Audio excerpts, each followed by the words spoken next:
Creating a habitat-friendly, bountiful garden. Supply your kitchen with fresh produce grown in your own garden. Invite the songbirds, butterflies, and beneficial insects to move into a nature-friendly habitat. Manage pests, big and small, without the use of pesticides. From seed to fork, tips on growing your own.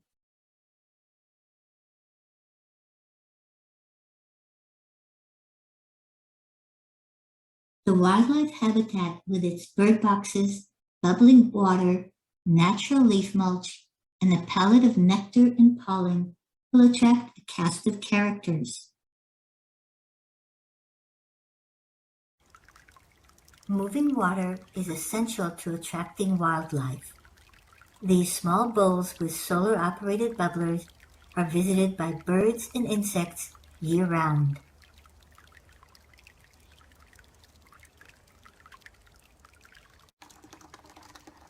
Provide water at ground level for the lizards and smaller animals that visit the garden.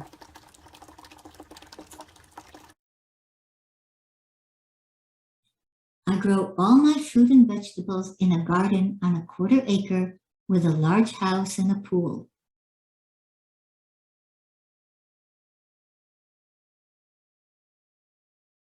Every day starts with a cup of coffee and a bowl of fruit.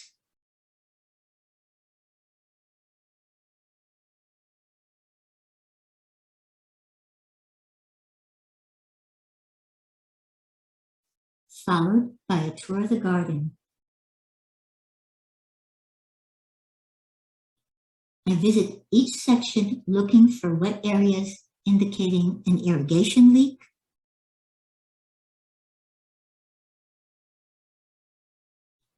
drooping leaves showing underwater areas,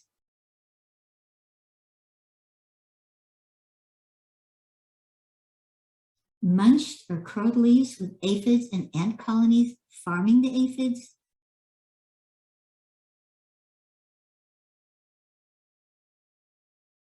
yellow leaves needing some nitrogen or iron,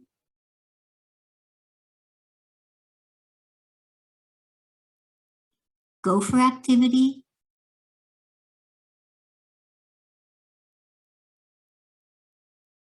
and the occasional weed that needs pulling.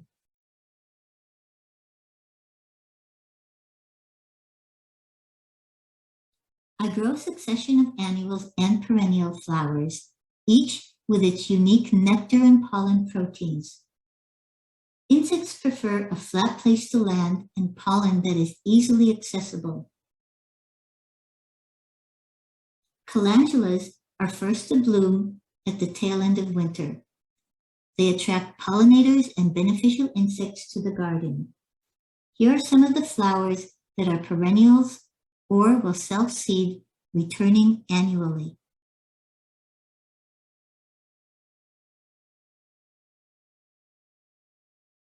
Cilantro attracts beneficial insects, including hoverflies.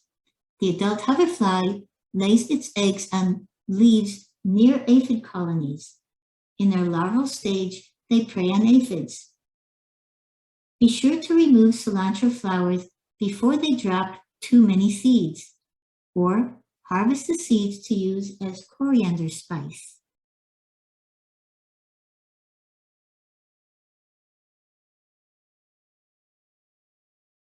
Ranunculus can be planted in October and will bloom in early April. When done, let flowers dry and keep the corms in a paper bag to plant next fall.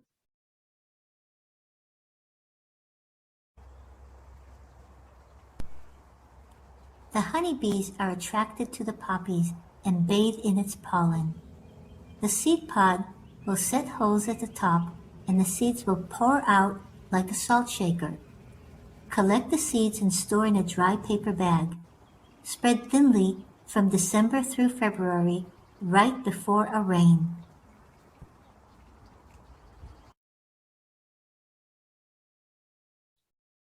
In late spring, perennials like Maltese cross and feverfew appear. These blooms last a long time.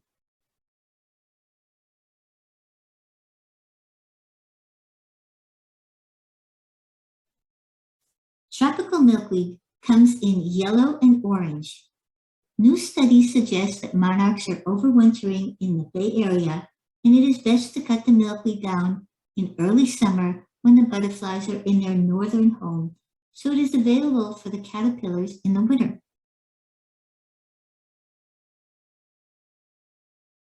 Both the yellow and orange milkweed plants will self-seed. It is best to deadhead continuously and avoid the milkweed bugs.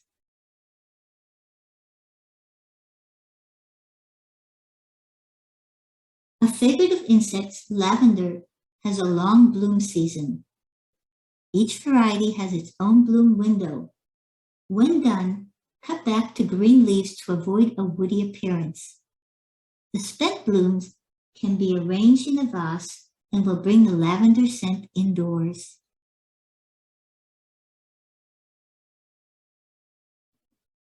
Newer cultivars of Alstroemeria flowers do not spread out of control.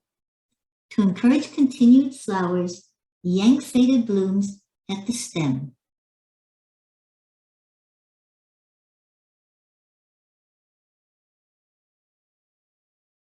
The last of the spring blooms are the Clarkia, also called farewell to spring.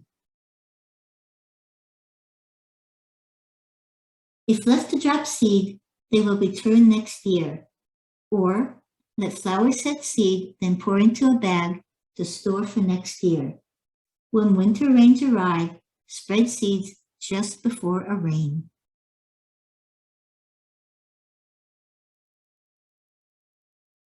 Perennial blanket flower and asters bloom from early summer to early fall. Cosmos and Yarrow will provide ongoing blooms in the heat of summer. Deadhead to keep blooms going.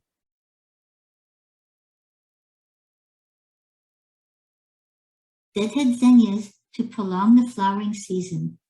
Spent blooms can be kept for seeds. Colors may not come true.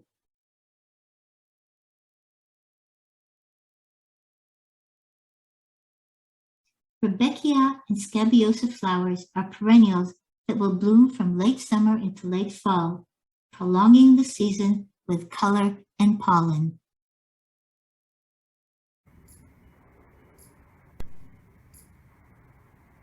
The year-long blooms will attract many visitors to the garden. Chipmunks are rarely seen in our neighborhood.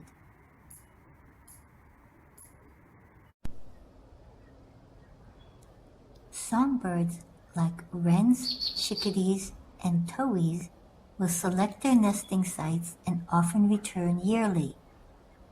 A nuthatch pair has been returning to our nest box for the past 4 years. They work the soil, turning over leaves and aiding in the decomposition. They also leave little bits of nitrogen-filled droppings. Unlike the chickadees who take advantage of the nest boxes, towhees prefer building their nests in the dense foliage of the rosebush.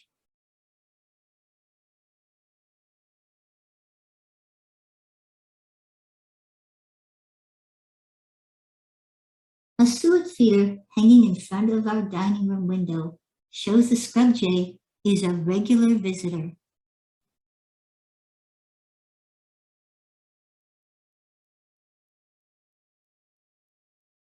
Mourning doves are great patrollers of the garden, leaving their poops to enrich the soil.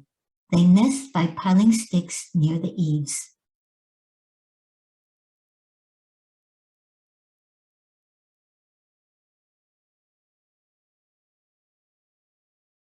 Mom and Dad have been raising young ones from this spot for several years.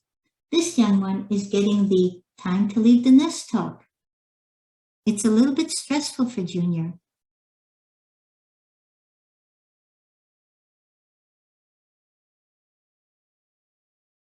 Inspired by a visit to the Monarch sanctuary in Mexico, I've created a nursery for monarchs. In my monarch nursery, I grow and distribute milkweed plants to neighbors and friends.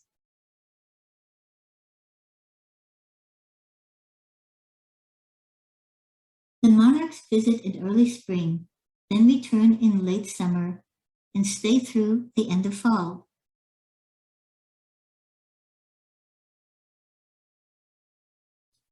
The female monarchs will spend the day dancing around our garden, visiting and tasting each and every milkweed and leaving her eggs behind.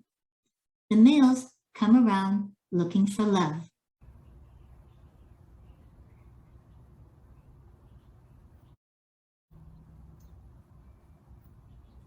The New York Times featured a study that found monarch populations have been able to recover enough during the summer breeding season to make up for winter declines.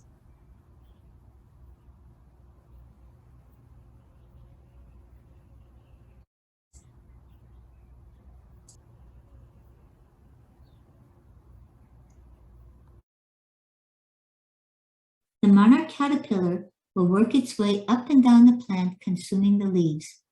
When it is ready to form a chrysalis, it will leave the milkweed and find a hidden place to hang.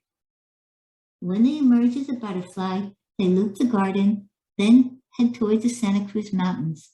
In late summer, we see them daily, either just emerging or visiting the milkweed to lay eggs.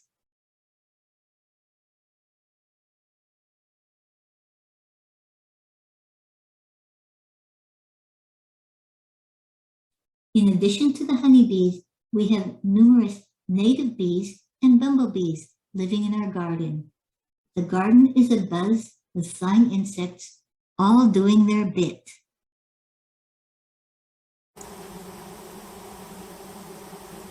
When they swarm, honeybees are at their gentlest. They don't have a hive to defend, they have full tummies, and they are just out looking for a new home. The queen bee and about half of the worker bees will leave the old hive in a big cloud of swirling bees and look for a branch to hang out on while scouts go off in search of a new home. These scouts will explore various potential new sites. They'll come back to the cluster and do their waggle dance advertising what they found and how good it is. Eventually, the scout bees will all come to a consensus on what the best new home is, and when that happens, then the cluster of bees will again form a whirling swarm and head off toward their new home. The bees that remain behind will make a new queen, and she will mate with the drones and begin to lay eggs, starting her own colony.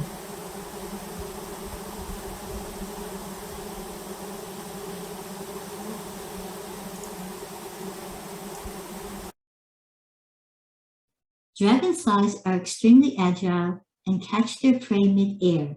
They eat mosquitoes, flies, and moths. Larger dragonflies will eat their own body weight in insect prey every day.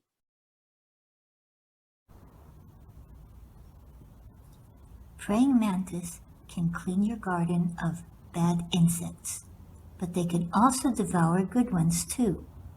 Some of these include leafhoppers, aphids, flies, crickets, grasshoppers, spiders, lizards, and mice. Their green color provides an excellent camouflage, and they usually hang around at the same spot in the garden.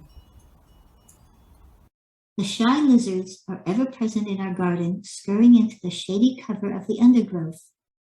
They eat insects such as aphids.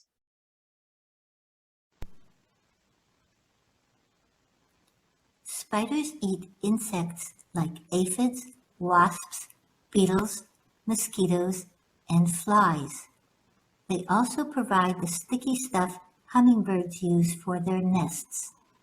They like to weave their nests between the tomato cages, keeping the pests away. Resist the urge to take them out.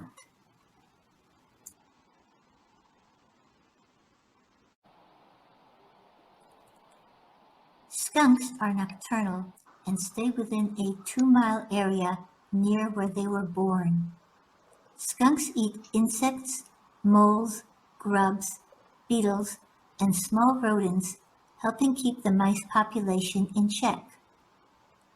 They may aerate your soil as they dig holes looking for those moles and grubs. Like the skunk, the opossum is nocturnal.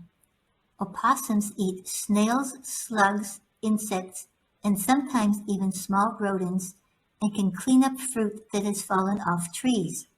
Opossums can climb trees and love avocados as much as humans do.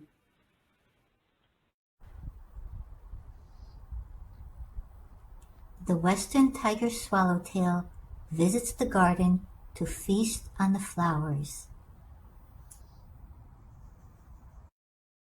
Our visitor was a male.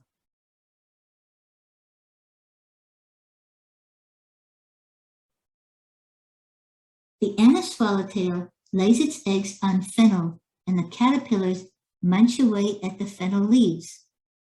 It is more black across the top than the western swallowtail.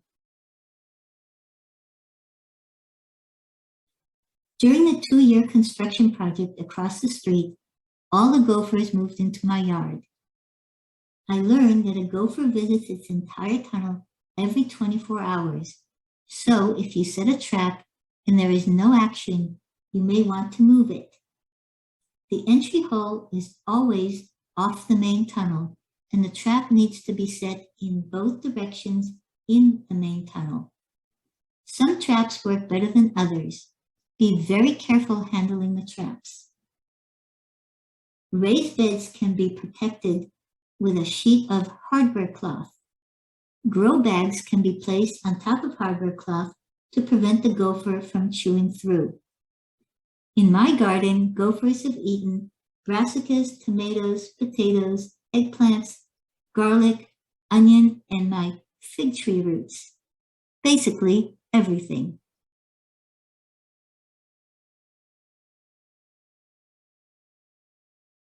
Gopher baskets are another effective barrier. These stainless steel 1-gallon baskets are available at irrigation stores and Amazon.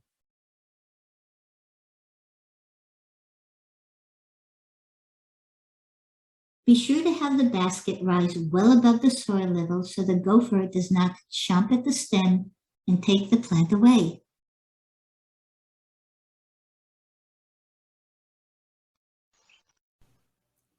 Tackling the squirrels is a matter of exclusion and trapping.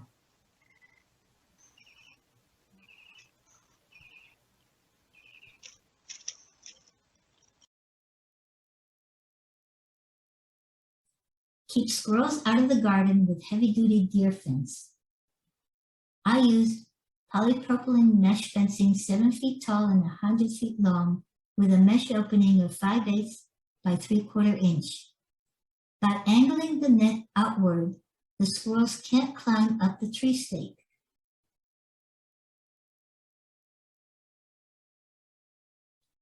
We added a barrier so the squirrels can't enter the enclosure by climbing up and down the tree. It is also meant to keep the squirrels away from the nuthatch nest box.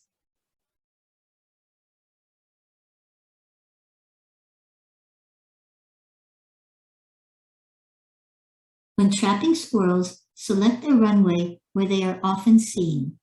Bait with peanuts in a shell. Remove and bury as soon as the trap has sprung.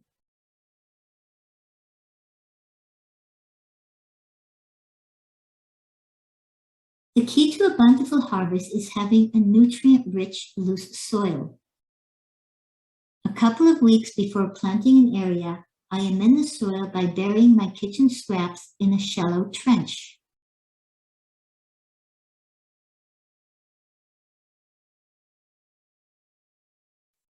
The shallow trench allows me to check that the soil is moist, not dry or wet, at a depth of 4 to 6 inches.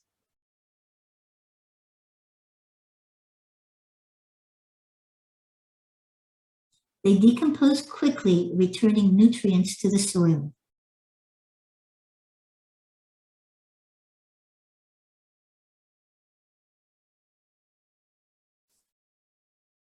The pile of soil I used to cover the hole will make a small mound, but will settle back down once the worms have done their job. This is how I have converted my hardpan into lovely fertile soil all around my garden.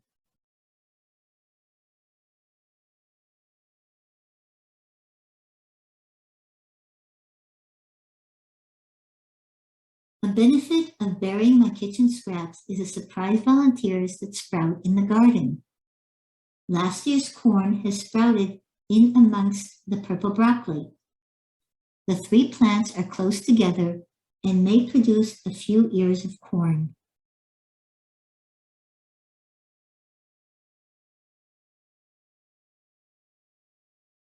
You may recognize this photo in Robert Kirk's garden books.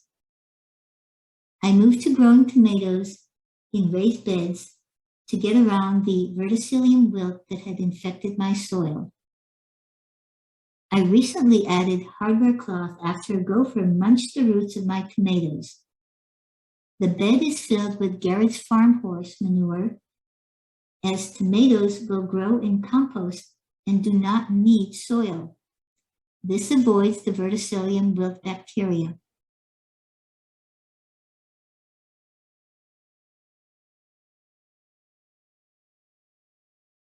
For aphid-infested plants that are not under netting, use plant-based soap solution to treat the leaves as soon as aphids begin to appear.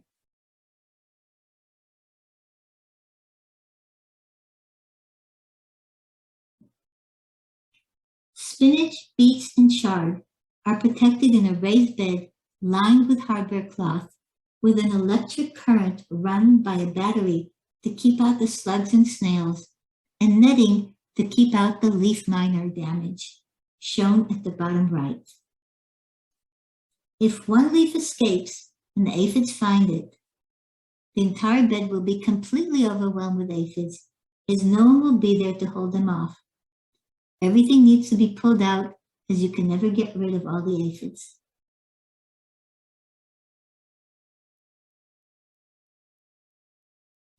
In early mornings, if the temperature is below 55 degrees Fahrenheit, most insects are inactive and it is safe to lift the netting. I harvest the spinach and chard by cutting back the large leaves and letting the plants regrow. This is often called cut and come back. Beet seeds will often germinate multiple plants. By feeling the size of the beet, I pull out the largest and leave the others to size up.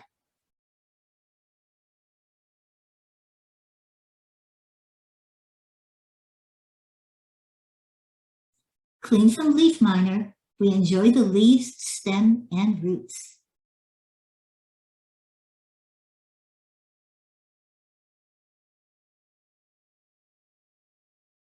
Beets are easy to grow year-round.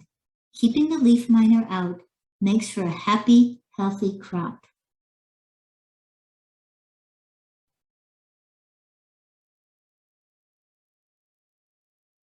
A gopher-protected raised bed with loose sandy soil for carrots.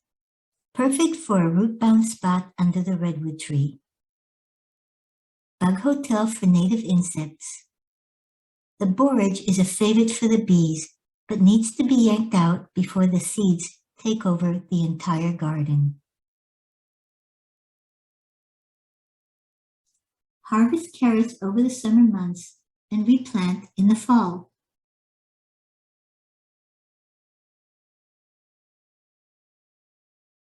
A dinner fresh from the garden.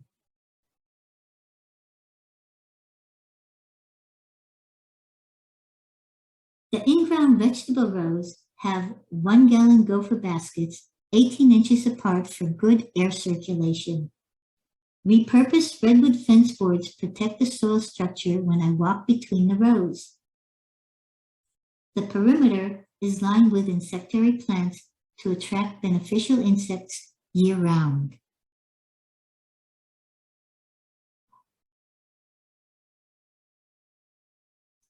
Control your irrigation online. Get alerts when battery is dead. Update your watering duration based on evapotranspiration.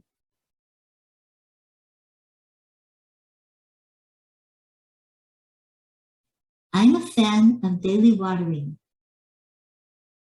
I signed up for the CIMIS website for a daily email that shows satellite evapotranspiration in my garden. From this, I calculate how long to run the irrigation to replenish the soil moisture.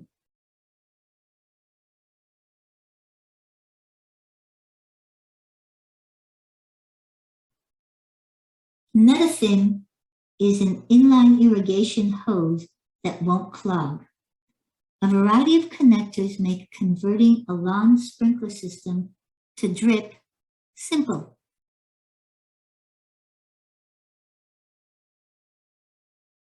When to start seed chart is available at the Santa Clara Master Gardener website. Check here to select when to start seedlings and plan your summer crop.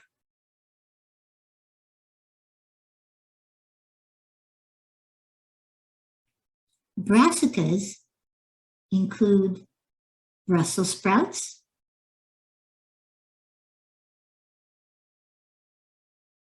broccoli,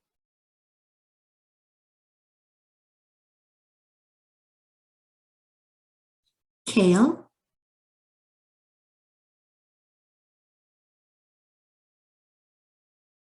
and cauliflower.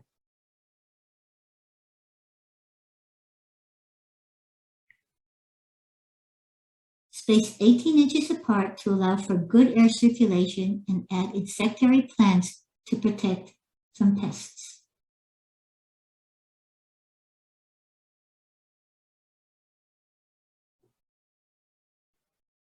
Cauliflower comes in white, yellow, and purple. All delicious.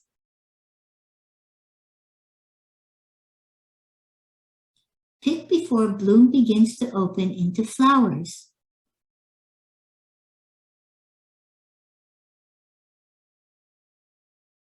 Transplant in late summer for a spring harvest or in early spring for late summer harvest.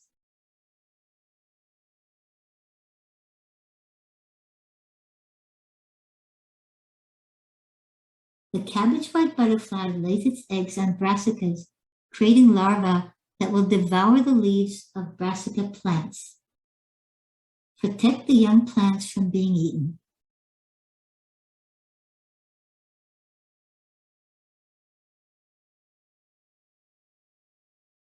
Kale leaves can be harvested as cut and come back over a long period of time.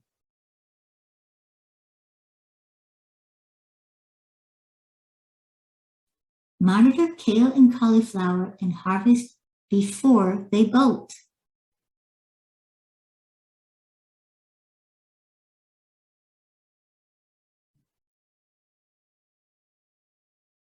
In 2020, the master gardeners were unable to hold the spring garden market. I bought one of every kind of pepper and had a bumper crop.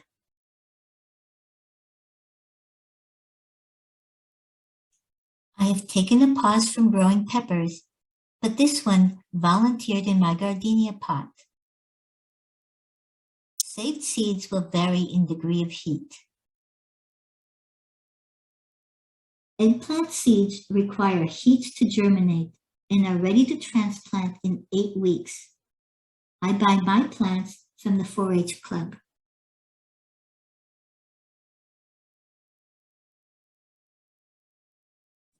Eggplants come in round or Asian varieties.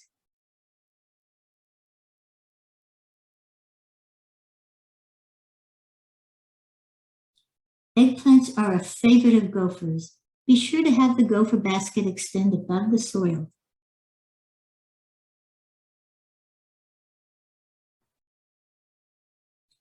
Eggplants are the last of the summer crop.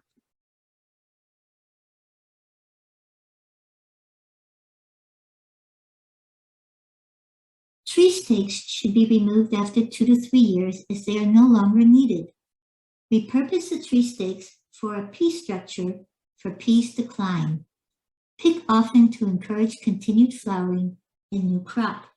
After the fall crop is harvested, cut shoots by half and they will grow and set another crop in early spring. When these are done, reseed for spring crop.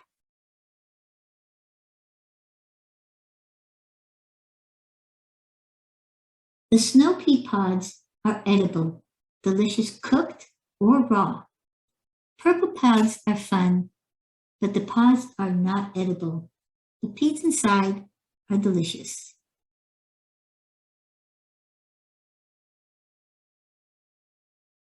Start peas in containers so they are not eaten by the ever-present mourning doves as they germinate.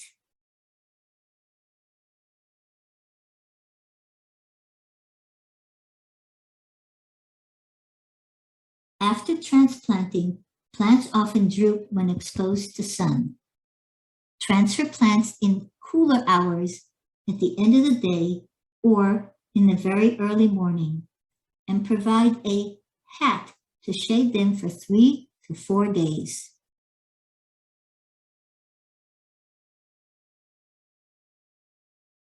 Lift the hat to check up on them and provide additional water if they are struggling.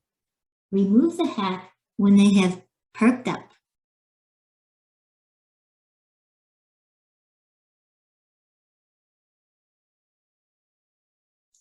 Alternatively, use netting to protect bean and pea seedlings from becoming bird food. With climate change and warmer days, it's hard to decide, is it time for peas or beans? Try both and see what comes up.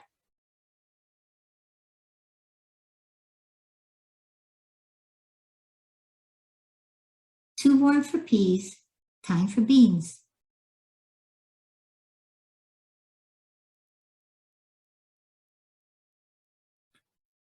Pole green beans like to climb and need continuous picking to continue to provide from early summer through late fall. Repurposed bicycle wheels and a bamboo stake make for a nice stand to hang the garden twine.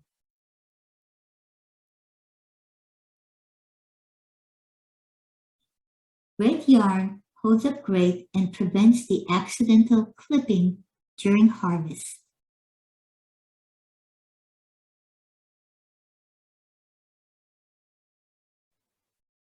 I like to grow emerald pole beans. They are very easy to grow and very tender.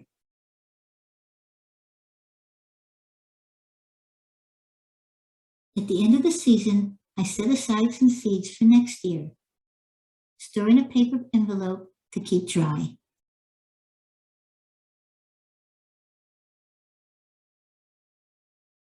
Bush beans are easy to grow. Start indoors in April or direct seed in May or June. Dry a few at the end of the season to replant next summer.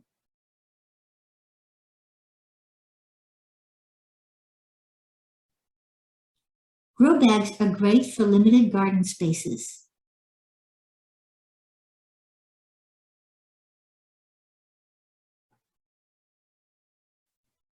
A winter crop of potatoes can be grown in grow bags against a protective wall. Like tomatoes, potatoes can be grown in compost without soil.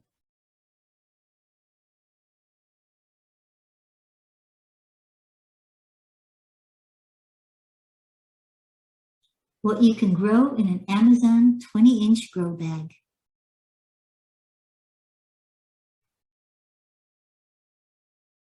There are some great apps that allow you to ID volunteers. This is a potato. We dumped out the grow bags and a few stayed and sprouted.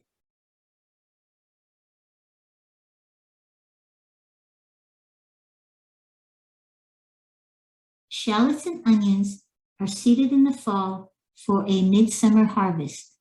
Lift carefully with roots and let dry in the sun.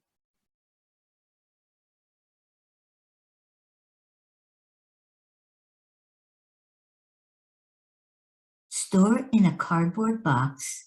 keep in a cool, dark place.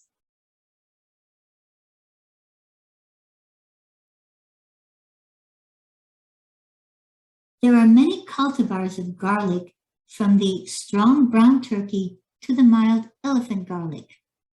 Plant garlic around Thanksgiving. Stop watering on Mother's Day and harvest on Father's Day.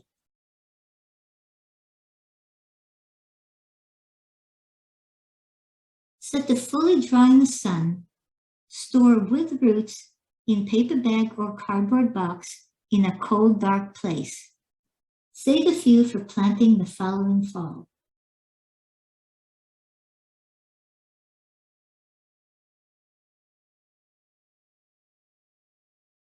Here is a chart that shows the temperature range for seedlings to emerge. Tomatoes will emerge in 6 days at 77 degrees Fahrenheit. When starting tomatoes indoor, be sure to pick a warm spot for quick germination.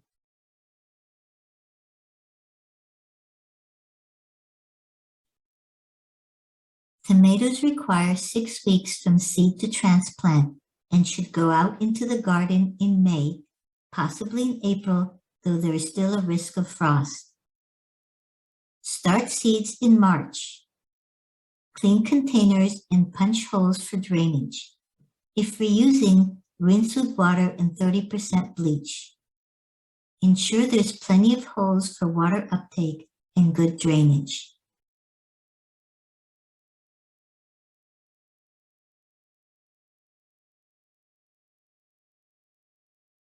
Use sterile soil. Perlite can be added for improved drainage, and vermiculite can be added to increase water retention.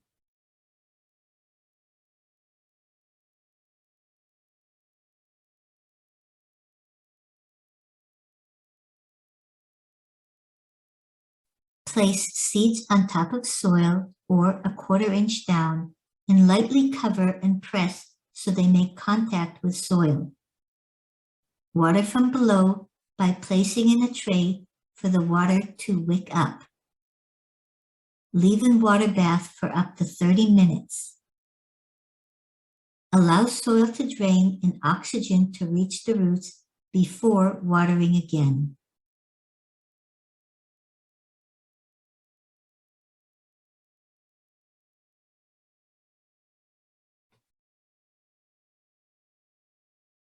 Seeds will begin to sprout in 3 to 6 days. When pot is light, place in water bath for 15 to 30 minutes till it is heavy again.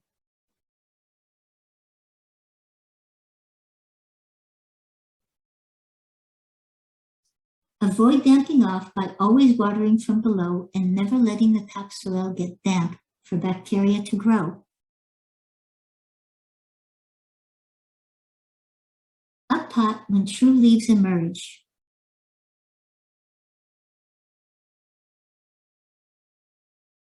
Plant in deep containers and bury part of the stem so it can put out more roots.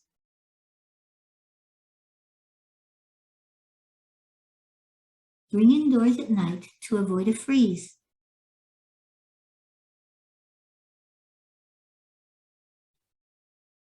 Texas cages come in 2 stackable 3 feet parts for 6 feet of support. Lower leaves should be removed for air circulation as the plants push up.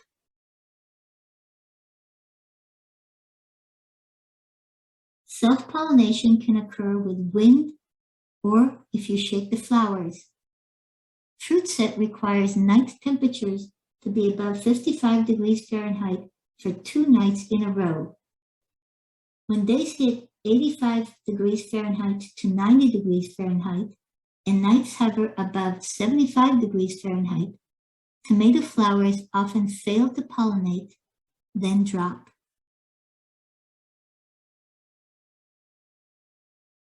If night temperatures are above 55, they will begin to size up.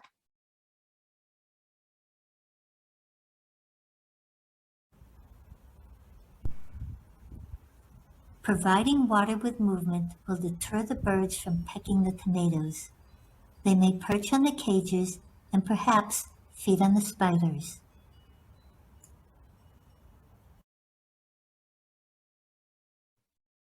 In late July, the fruit will begin to color. Prune the lower vegetation to allow for airflow and find the tomatoes.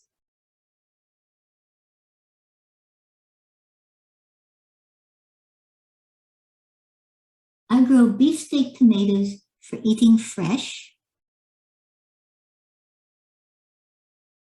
and Roma tomatoes for cooking.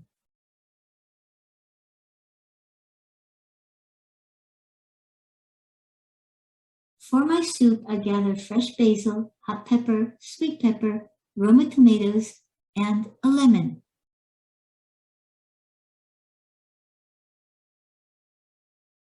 Add cherry tomatoes that had fallen from the vine and cook slowly in a crock pot.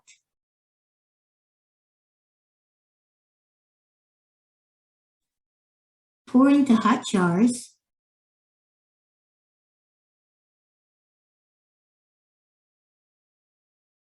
and enjoy on a cold winter day.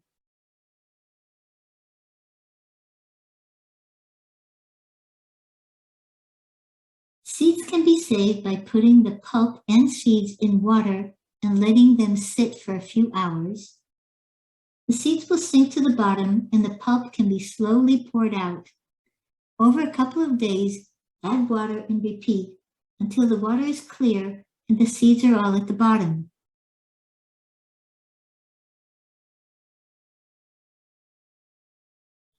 You can also let them sit for a week and the top will form a crust that you can scoop with all the pulp and the seeds will be on the bottom.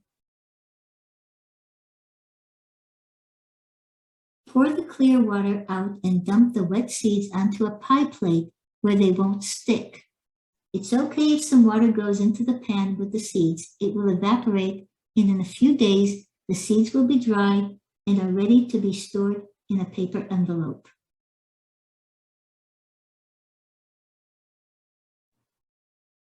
Write some notes on the envelope as to type of tomato and add the date. Store the envelope in a dry, cool, dark place.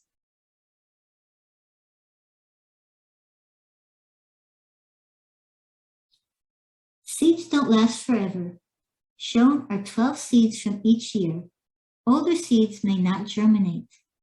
Pick the best tasting tomatoes from your own garden and these will evolve and acclimate to your garden conditions.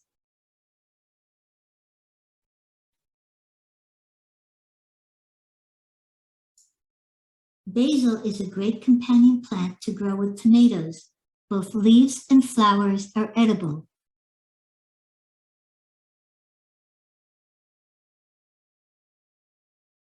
Removing the flowers will keep your plant from becoming leggy.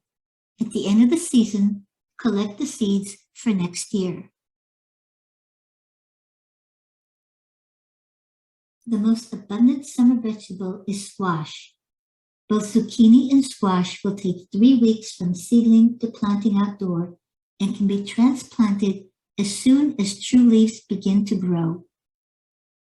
To reduce germination time, use nail clippers to remove a tiny sliver of the seed and provide temperatures of 75 degrees Fahrenheit on a heating mat. Direct seed in May and June.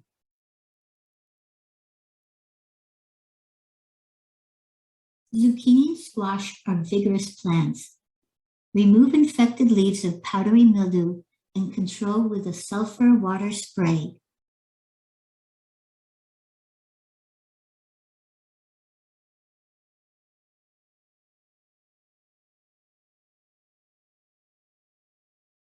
Male flowers will appear first on a thin stem.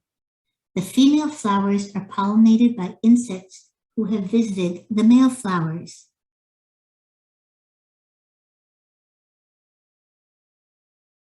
Both zucchini and squash will produce a bounty of crop.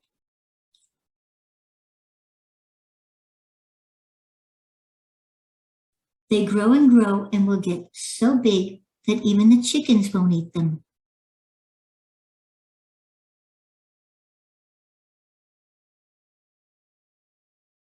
One way to slow down production is to cook the flowers.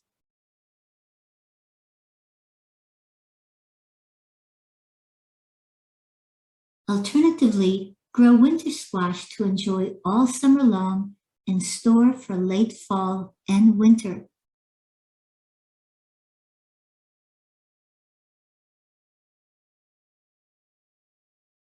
Pack more into your garden by growing vertically.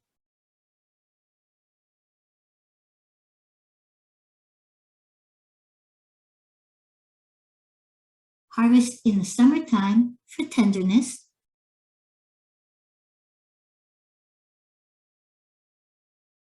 Cook with the tiny seeds, stir fry, or bake.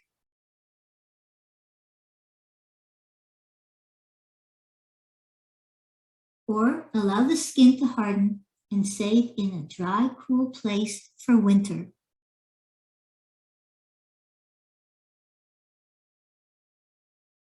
In late fall and winter, remove seeds and bake with skin.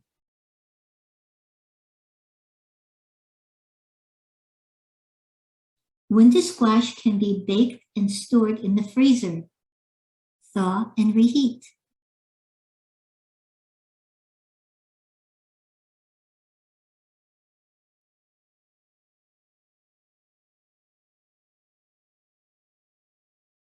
To prevent powdery mildew, prune back older leaves and let the sun reach the young leaves emerging at the nodes of the old leaves. You will also uncover hidden bounty.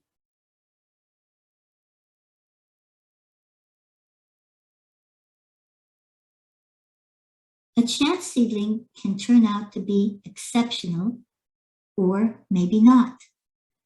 Order seeds that are known cultivars for your area and pay attention to the expiration date. Master Gardener's site has many excellent recommendations based on our trials.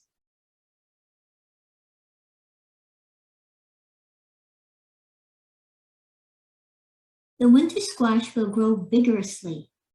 I let it roam the orchard to provide shade, keeping the soil cool and acting as a weed barrier. Occasionally, it needs to be redirected off a tree.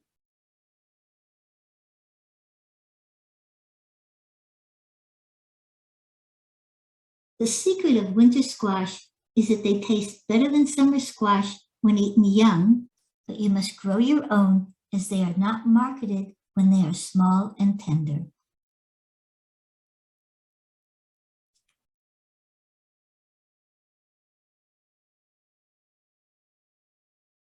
The Master Gardeners of Santa Clara County run a hotline Monday through Friday. Call or email them with your garden questions.